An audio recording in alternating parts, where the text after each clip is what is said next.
وہ پڑھتے میرے آقا ساتھ ساتھ پڑھنا شروع کر دیتے کہ بھول نہ جائے. فرمایا میرے لاڈلے پیغمبر آپ نہ پڑھا کریں پیچھے پیچھے، ہم نے آپ کے سینے میں جمع کرنا ہے سنقرئک کا فلا تنسیٰ.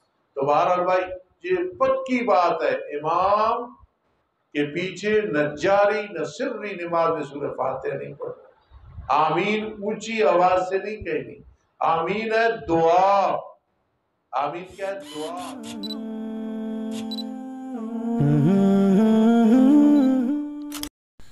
Al-Faruqi media, only Islamic relations. من الشیطان الرجیم، بسم اللہ الرحمن الرحیم. الحمد للہ رب العالمین الرحمن الرحیم. میرے عزیز طلبہ کرام، آج انشاءاللہ العزیز سورہ فاتحہ سے ہم فارغ ہو جائیں گے. کل سے انشاءاللہ سورہ بقرہ شروع ہو جائے گی. یہ بات ذہن میں رکھیں کہ چونکہ سورہ فاتحہ قرآن مجید میں ام القرآن کی حیثیت رکھتی ہے، اس لیے اگر پورا سال بھی آدمی اس پہ چلتا رہے پھر بھی یہ مکمل نہیں ہوتی. تو ہم ضروری چیزیں بیان کر کے پھر آگے چلتے ہیں. آخر قرآن مجید فرقان حمید پورے سال میں مکمل کرنا ہوتا ہے. اور یہ کوئی نہ سمجھے کہ میں یا کوئی اور، میں تو ایک طالب علم ہوں، کوئی بھی سورہ فاتحہ چند دنوں میں پورا جو ہے نا بیان کر دے، اس میں جو کچھ ہے کبھی بھی نہیں ہو سکتا. الحمدللہ، تمام تعریفیں جو شان الوہیت کے لائق ہیں للہ، اللہ کے لیے ہیں. اس طرح ترجمہ کریں گے. اور یہ الف لام استغراق کا ہے. تمام تعریفیں جو شان الوہیت کے لائق ہیں وہ اللہ کے لیے ہیں. جتنی باتیں، اعتراض، سوال و جواب، ان سے پہلے ضروری ہے کہ لفظی ترجمہ صحیح ہو، پورا لفظی ترجمہ ہو. تمام تعریفیں جو شان الوہیت کے لائق ہیں اللہ کے لیے ہے. ایسا اللہ جو تمام جہانوں کا پالنے والا ہے. دیکھو نا میرے عزیزو، اب آپ مانا کرو تمام تعریفیں، ہر قسم کی تعریف. بھائی جو لوگ کرتے ہیں سکول والے، کالج والے، ان کے مطابق ٹھیک ہے. آپ کا یہ ترجمہ کرنا شروع کرتا ہوں اللہ کے نام سے، یہ بھی غلط ہے. اللہ کے نام سے شروع کرتا تو پھر شروع سے ہو گیا نا. اللہ کے نام سے شروع کرتا ہوں جو بہت بڑا مہربان نہایت رحم کرنے والا ہے. بسم اللہ کا ترجمہ یہ ہونا چاہیے. آقا تمام تعریفیں اللہ کے لیے. آپ کا ترجمہ نہیں ہے، آپ کا ترجمہ آپ عالم پڑھ رہے ہیں. تمام تعریفیں جو شان الوہیت کے لائق ہے کہ الہ اللہ ہے، وہ اللہ کے لیے. باقی جو تعریفیں ہیں وہ نہیں، بلکہ جو شان الوہیت کے لائق ہیں وہ کس کے لیے ہے؟ اللہ کے لیے. تمام تعریفیں جو شان الوہیت، ایک دفعہ پھر کہہ دو تاکہ یاد ہو جائے. اچانک میں کہوں کہ ترجمہ کرو اور کوئی کہے تمام تعریفیں اللہ کے لیے، تو وہ غلط ترجمہ شمار ہوگا. بلکہ کیا معنی کرو گے؟ بولو تمام تعریفیں. ایسا اللہ جو تمام جہانوں کا پالنے والا ہے. 18,000 جہان ہے، سب کا پالنے والا کون ہے؟ اللہ. ایسا اللہ صفت ہے نا اللہ کی. ایسا اللہ جو بہت بڑا مہربان نہایت رحم کرنے والا. یہ مبالغے کے صیغے ہے. یہاں ایک بات ہے بہت ضروری. رحمان وہ ایک عام رحمت کرنے والا ہے. یہ پھر بعض تفسیر بیضاوی میں آئے گی انشاءاللہ. الرحمن بہت بڑا مہربان، اس کی مہربانی عام ہے. لیکن الرحیم وہ عام کے ساتھ خاص بھی ہے. آخرت میں جو ہے وہ جو نعمت ہے، وہ مہربانی ہے، وہ اہل ایمان کے لیے ہوگی، اہل کفر کو نہیں. بھی دنیا میں پانی، کھانا، صحت، نیند ہے نا، ہر کوئی اس سے فائدہ اٹھا رہا ہے جی. لیکن الرحیم وہ جو خاص ہے نا، وہ پھر اللہ اہل ایمان کو عطا کرے گا. دوسروں کہے گا اب تم طیباتکم، تم دنیا میں اپنی ستھری چیزیں اور مزے لے آئے تھے. اس لیے یہ ذرا خیال کرنا کہ استاد کہتا ہے الرحمن اس میں عموم ہے، الرحیم میں خصوص ہے. نظر عطا کی، سب کو عطا کی. اللہ مجھے تو نے عطا کی، میں مومن ہوں. الرحیم یہ تیری خاص مہربانی ہے. مالک یوم الدین، ایسا اللہ جو مالک ہے قیامت کے دن کا. خاص تیری ہی ہم عبادت کرتے ہیں. سب کچھ یہاں بیان ہو چکا ہے. وَإِيَّاكَ نَسْتَعِينُ، اور خاص تجھ ہی سے ہم مدد طلب کرتے ہیں. بعض نے یہ اعتراض کر کے جواب دیا ہے کہ إِيَّاكَ نَعْبُدُ وَنَسْتَعِينُ، اِيَّا کی کیا ضرورت تھی؟ اگر یہ اِيَّا نہ ہو تو پھر حصر پیدا نہیں ہوتا. حصر ہے. استاد محترم فرماتے تھے مدظلالی، تقدیم ماحد کو تاخیر یفید الحصر. جس چیز کا مقام بعد میں ہو اور وہ پہلے آ جائے اس میں حصر پیدا ہو جاتی ہے. نعبدو کا نہیں، ایاک، خاص تیری ہی ہم عبادت کرتے ہیں. وَإِيَّاكَ نَسْتَعِينُ، اور خاص تجھ ہی سے ہم مدد طلب کرتے ہیں. اہدنا الصراط المستقیم، دکھا تو ہمیں، دکھا تو، انت ضمیر ہے جی، دکھا تو ہمیں الصراط المستقیم، راستہ، ایسا راستہ جو سیدھا ہو. صراط الذین انعمت علیہم، یہ بدل ہے پہلے صراط سے. راستہ ان لوگوں کا جن پر تو نے انعام کیا، وہ ہے من النبیین والصدیقین والشہداء والصالحین. نہ راستہ ان لوگوں کا جن پر تیرا غضب ہوا، ناراضگی ہوئی. اس سے وہ جماعتیں مراد ہیں جو مہر جباریت کی نیچے آ چکی ہیں. صرف یہود و نصارہ نہیں، مثال کے طور پہ یہود و نصارہ ہیں لیکن سب اس کے اندر ہے. اگر کوئی کہے کہ استاد یہ مغضوب علیہم میں صرف یہودی نہیں ہے، اور کون کون سے، تو یہ مرزائی بھی اسی میں، یہ رافضی بھی اسی میں، ٹھیک ہے، یہ دہری بھی اسی میں ہے. جو بھی یہودیوں کے ساتھ تشبیہ رکھے گا، نصرانیوں کے ساتھ رکھے گا، وہی ہو. یہاں میں ایک علمی بات علی کیا کرتا ہوں کہ میرے آقا علیہ الصلوۃ والسلام نے فرمایا کل مولود یولد علی الفطرہ، ہر بچہ فطرت اسلام پہ پیدا ہوتا ہے، چاہے جس کے بھی گھر ہو، وہ فطرت اسلام پہ پیدا ہوتا ہے. لیکن وَأَبَوَاهُ يُحَوِّدَانِهِ أَوْ يُمَجِّسَانِهِ أَوْ يُنَصِّرَانِهِ أَوْ يُحَوِّدَانِهِ أَوْ يُنَصِّرَانِهِ أَوْ يُمَجِّسَانِهِ. ماں باپ یہودی بناتے ہیں یا نصرانی بناتے ہیں یا آگ کی پرستش کرنے والا. بھائی صرف 3 کا نام کیوں لیا؟ میرے آقا نے فرمایا 72 فرقے، 73 فرقے، گھر گھر فرقے. تو والدین یہودی بناتے ہیں یا نصرانی یا مجوسی. تو ایک آدمی کہتا ہے والدین نے اسے مرزائی بنا دیا، لعنت اللہ علیہم، رافضی بنا دیا، لعنت اللہ علیہم، اہل قرآن بنا دیا، حدیث کو نہیں مانتے. بھائی بات یہ ہے جتنے فرقے ہیں فرق ضالہ، گمراہ فرقے، وہ یا یہودیوں سے مشابہت رکھتے ہیں یا نصرانیوں یا مجوسیوں کے ساتھ. کوئی بھی گمراہ فرقہ اس دنیا میں لے لے مولی غلام، یا یہودیت کے ساتھ تشبیہ رکھتا ہوگا، یا نصرانیت کے ساتھ رکھتا ہوگا، یا مجوسیت کے ساتھ رکھتا ہوگا.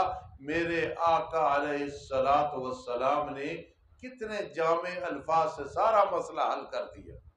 اور یار فلاں کے والدین نے اس کو یہ بنا دیا، آپ دیکھ لیں یا یہودی یا نصرانی یا مجوسی. لعن اللہ الیہود والنصارى اتخذوا قبور انبیائہم مساجدا. اس لیے غیر المغضوب یہودی ہیں لیکن جو بھی مغضوب علیہ بنے گا ولا الضالین، اور نہ وہ لوگ جو گمراہ ہوئے نصرانی ہیں لیکن جو بھی ضال مضل ہوگا وہ اسی میں آئے گا. آمین، یہ اس میں فعل ہے. استجب دعا، اے اللہ اس دعا کو قبول کر لے، یہ اسماء افعال میں سے. اگر کوئی ساتھی کہے کہ استاد جی آپ اسماء افعال میں، ہم نے تو اسماء افعال نامین میں پڑھے، ہدایت النام میں پڑھے، کافی شرح جامی میں پڑھے، اور کتشر ابن عقیل میں پڑھے، الفیہ میں پڑھے، متن متین میں پڑھے، عبد الغفور میں پڑھے، عبد الحکیم میں پڑھے، لیکن استاد یہ تو نہیں ہے اس میں۔ بھائی بات یہ ہے کہ وہ مشہور کا ذکر ہے، ماضی کے معنی میں، کوئی حال کے معنی میں، کوئی استقبال۔ سن رہے ہو نصیب الرحمان؟ یہ آمین میں نے استجب دعا کے، یہ ضروری نہیں کہ وہ جو گنے ہیں وہ ساری حسر ہوگی، وہ تو ایک مثال ہے۔ آمین استجب دعا، اے اللہ دعا کو قبول کر۔ جس دعا کے آخر میں آدمی آمین کہے گا نا، وہ دعا ضرور انشاءاللہ قبول ہوگی۔ ایک شخص آیا، میرے آقا علیہ السلام دیکھ رہے، اس نے دعا کی، دعا میں آخر میں کہا آمین، میرے آقا علیہ السلام فرما اس نے اپنی دعا کو قبول کرا لیا۔ تو آمین آخر میں کہنا، اسی لیے سورہ فاتحہ مقتدی نہیں پڑھتے ہیں، نہ جاری نماز میں نہ سری میں، نہ پڑھنا ہے۔ اذا قرئ القرآن فاستمعوا له، یہ جاری نمازیں ہے، فجر ہے، مغرب ہے، عشاء ہے۔ جب جاری نماز میں قرات کی رہی تو کان لگا کے سنو، اور سری کے زور اور اثر میں وہاں بھی پیچھے سورۃ فاتحہ نہیں پڑھنی، بلکہ وَأَنصِتُوا وَأَنصِتُوا وَأَنصِتُوا، خاموش رہے۔ میرے آقا علیہ السلام نے فرمایا، عبداللہ ابن عباس، ابی ابن کعب، سالم، عبداللہ ابن مسعود نام لیا کہ ان سے قرآن سیکھو۔ تو آپ دیکھ لیں ان سب کا نظریہ یہ کہ یہ نماز کے بارے میں نازل ہوئی کہ امام کے پیچھے نہیں پڑھنا۔ بھائی میرے آقا، ایک آدمی کہتا ہے میرا جو فلاں شاگرد ہے اس سے یہ کتاب پڑھنا، اور وہ بہت بڑا آدمی، تو معلوم ہوا اس کو اعتماد ہے۔ رحمت دو عالم صلی اللہ علیہ وسلم جن کا ثانی کوئی نہیں، فرما قرآن ان سے سیکھنا، فاستقرئوا القرآن، قرآن ان چار سے سیکھنا۔ تو پھر انہیں قرآن آتا تھا تو میرے آقا نے فرمایا، وہ فرماتے یہ نماز کے بارے میں نازل ہوئی، نہ جاری نماز میں امام کے پیچھے پڑھنا ہے، نہ سری نماز میں امام کے پیچھے پڑھنا ہے۔ خاموش کیوں؟ اس لیے قراءۃ الامام قراءۃ المقتدی، جو امام کی قراءت ہے وہ مقتدی کی قراءت ہے۔ اس لیے عرض کر رہا تھا کہ آمین کہنا، جب جاری نماز میں آمین کہتے ہیں نا مقتدی، تو گویا سورہ فاتحہ مکمل پڑھ دیتے ہیں۔ اس لیے آمین میں نے استجب دعا کے۔ آج نماز کے بعد انشاءاللہ سورہ فاتحہ کے بارے میں چند چیزیں اور ہیں، پھر ذکر کریں گے۔ ایک تھوڑی سی بات میں شروع کر دوں تاکہ آپ کو سمجھ آ جائے کہ قرآن مجید فرقان حمید اللہ نے نظام کیا ہے۔ یہ جو مدرسے ہیں، یہ جو جامعات ہیں، آپ دیکھ رہے اللہ نے انتظام کیا کہ قرآن کو سینے میں محفوظ رکھنا، قرآن کو قلم کے ذریعے محفوظ رکھنا۔ اس کو انشاءاللہ نماز کے بعد شروع کریں گے کہ سینے میں آپ حافظ القرآن ہیں، قلم میں قرآن مجید کو قلم میں بند کر دیا، رکھ دیا۔ یہ سب مدبر الامور اللہ کی ذات ہے۔ ربنا تقبل منا۔ بسم اللہ الرحمن الرحیم۔ میرے عزیزو توجہ کرنا، ایک بات یہ ہے، فصاحت و بلاغت کی دنیا میں، فصاحت و بلاغت چیز ایسی ہے کہ آدمی بات کرے، اگلے کو مزہ آئے اور توجہ سے وہ سنے۔ یہ بھی ایک اللہ کی طرف سے نعمت ہوتی ہے۔ پورے قرآن مجید میں فصاحت و بلاغت ہے جی، اور جتنی فصاحت اس آیت میں اور کہیں نہیں ہے جی۔ وہ کس طرح آتا ہے کہ ما اخفی لهم من قرۃ اعین، اس تو پیچھے پڑھے فلا تعلم نفس ما اخفی لهم من قرۃ اعین۔ اب تو سبھی اس میں جتنی فصاحت و بلاغت ہے نا، پورا قرآن مجید بھرا ہوا ہے فصاحت و بلاغت سے، لیکن اس حصے میں جو اس پہ پھر بڑی لمبی باتیں وہ بات کی۔ تو قرآن مجید میں فصاحت و بلاغت دیکھیں، الحمدللہ یہ جملہ خبریہ ہے لیکن مانن جملہ انشائیہ ہے۔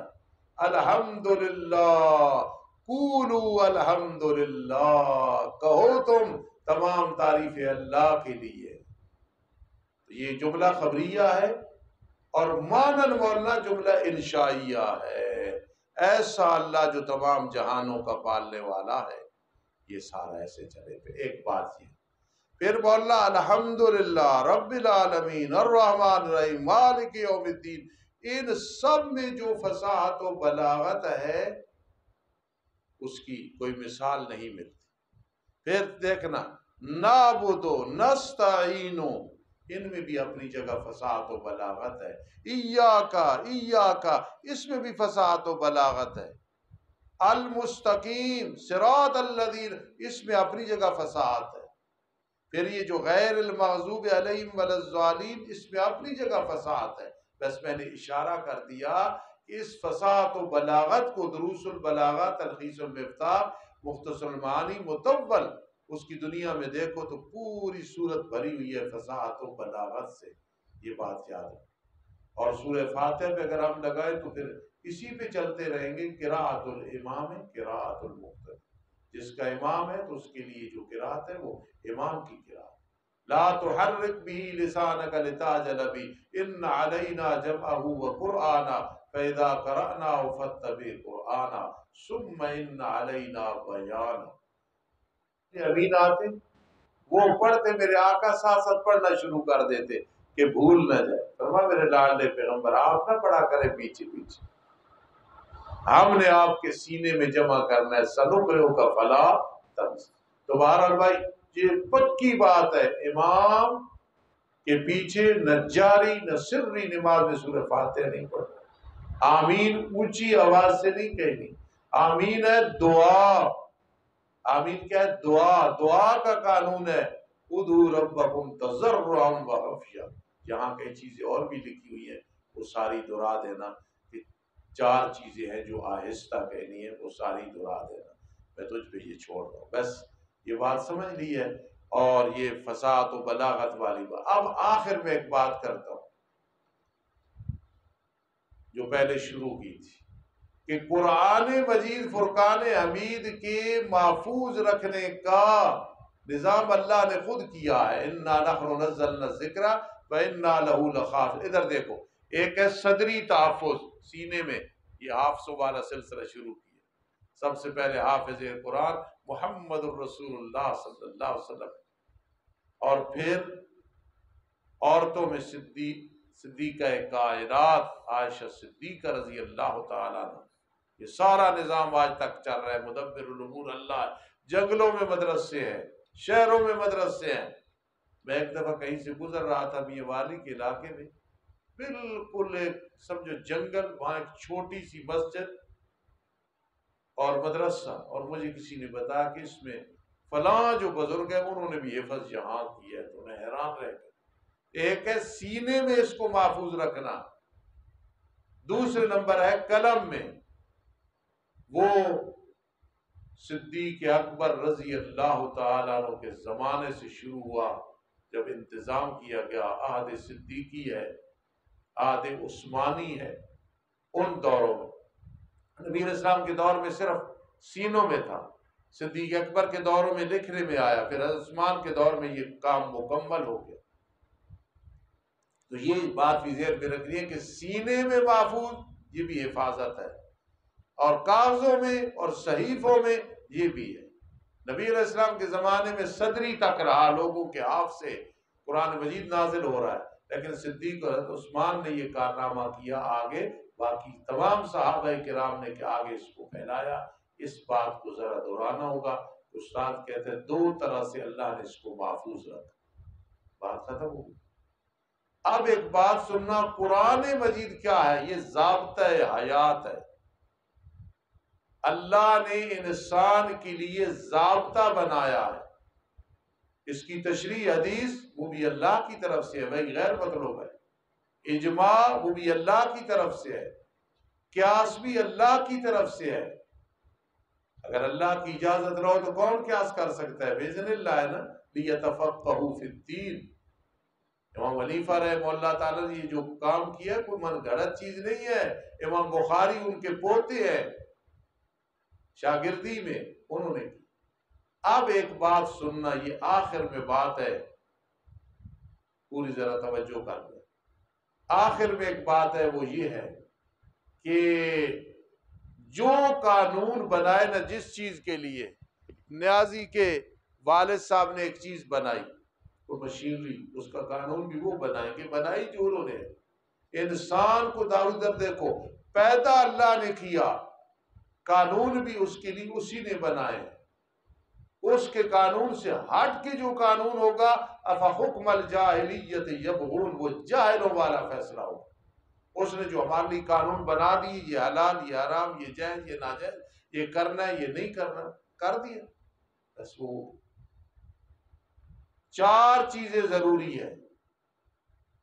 ایک یہ کہ جو قانون بنائے اس کا علم محیط ہونا چاہیے۔ کیا ہونا چاہیے؟ علم، اس کا علم بہت زیادہ ہونا چاہیے، پھر وہ کر سکے، تب وہ کرے گا۔ علم محیط،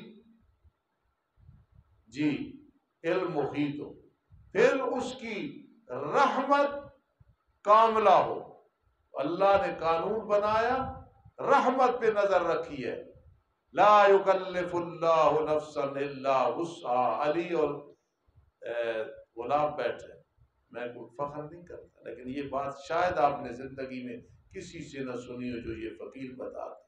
رات میں اتنا سفر کر کے آیا تو پہلے میں نے یہ تیاری کی کہ صبح میں نے سبق پڑھانا ہے، پھر میں لیٹا نہیں یہ طالب علم کہاں سے آ رہی ہیں جو میں نے صبح پڑھانا ہے وہ دیکھ لوں، بلکہ میں نے انعام الرحمان کو یا آپ کی باجی کو کہا تو وہ تھوڑے سے ہنس سے آپ کی باجی بھی اتنے تھکے ہوئی، آپ پھر فکر کرتے۔ میں نے کہا یہ جو طالب علم بیٹھے ہیں تو یہ کہاں سے میرے پاس آئے ہیں، میں تھکاوٹ کو دیکھ۔ رات میرے مطالعے میں یہ چیز آئی، اور بہت اہم ہے کہ ضابطہ اور قانون اور لا بنانے کے لیے علم محیط ہونا چاہیے، رحمت کاملہ ہونی چاہیے، قدرت کاملہ ہونی چاہیے، اور غیر جانبدار بات ہونی چاہیے۔ تو علم محیط عالم الغیب اللہ ہے، رحمت بھی اس کی کاملہ ہے، رحمتی وسعت کل شیء، اور قدرت بھی اس کی کاملہ ہے، ان اللہ علی کل شیء قدیر، اور وہ کسی کی رعایت نہیں کرتا کہ فلاں بے شک نماز نہ پڑھے، فلاں زکوٰۃ نہ دے، نہیں، اس نے سب کے لیے قانون بنایا، غیر جانبدار بات۔ تو اسجد کہیں بھی میری زندگی میں بعد میں بیٹھو تو علماء میں کہنا، استاذ کہتا ہے یہ قرآن اللہ کا ضابطہ ہے، قانون ہے۔ قانون وہ بنا سکتا ہے جس کا علم محیط ہو، اللہ کا علم محیط ہے، کوئی عالم الغیب نہیں، کوئی حاضر و ناظر نہیں۔ پھر اس کی رحمت کاملہ ہو تو اللہ کی رحمت کاملہ ہے، وَرَحْمَتِي وَسِعَتْ كُلَّ شَيْءٍ۔ اور تیسرے نمبر پہ قدرت بھی کاملہ ہو، وہ کسی کی قدرت نہیں ہے، وہ اللہ کی ہے، ان اللہ علی کل شیء قدیر۔ اور چوتھے نمبر پہ غیر جانبداری بات کہ کسی کی سائڈ نہیں رکھی، سب کے لیے حکم وہی ہے جو اللہ نے قانون بنا دیا۔ نماز سب کے لیے، روزہ سب کے لیے، زکوٰۃ سب کے لیے، حج جس پہ فرض ہے سب کے لیے۔ کوئی میرے خیال بات سمجھ آئی؟ بولو، یہ سورۃ فاتحہ ام القرآن ہے، پورے قرآن کا کیا ہے؟ خلاصہ۔ اور قرآن ضابطہ حیات ہے، اور ضابطہ وہ بناتا ہے جو خود مشینری کو بناتا ہے۔ انسان کے لیے ضابطہ وہ بنا سکتا تھا جس کا علم محیط ہے، رحمت کاملہ ہے، قدرت کاملہ ہے، اور غیر جانبدار ہے، اور یہ اللہ ہے۔ اللہ پاک قبول فرمائے میرا پڑھانا، آپ کا پڑھنا۔ کل سے سورہ بقرہ انشاءاللہ شروع ہوگی، تیار ہے نا آپ؟ شیطان حملہ نہ کرے۔ یہ صبح صبح قرآن پڑھنا، اس کی برکات جنہوں نے پڑھا ہے انہیں بھی پتہ ہے، جو پڑھ رہے ہیں انہیں بھی پتہ ہے، اللہ نصیب فرمائے۔ الحمدللہ رب العالمین، والعاقبۃ للمتقین، والصلاة والسلام علی رسول محمد وآلہ وصحبہ اجمعین۔ ربنا تقبل منا، ربنا تقبل منا، ربنا تقبل منا، اللهم اغفر لنا وتب علينا انك انت التواب الرحيم، اللهم ارحمنا عند الموت ولا تعذبنا في القبر بعد الموت، رب ارحمهما كما ربياني صغيرا، رب ارحمهما كما ربياني صغيرا، رب ارحمهما كما ربياني صغيرا، ربنا ربنا هب لنا من ازواجنا وذرياتنا قرة اعین واجعلنا للمتقین اماما رب انی مسنی الضر وانت ارحم الراحمین رب انی لما انزلت الی من خیر فقیر آمین یا رب العالمین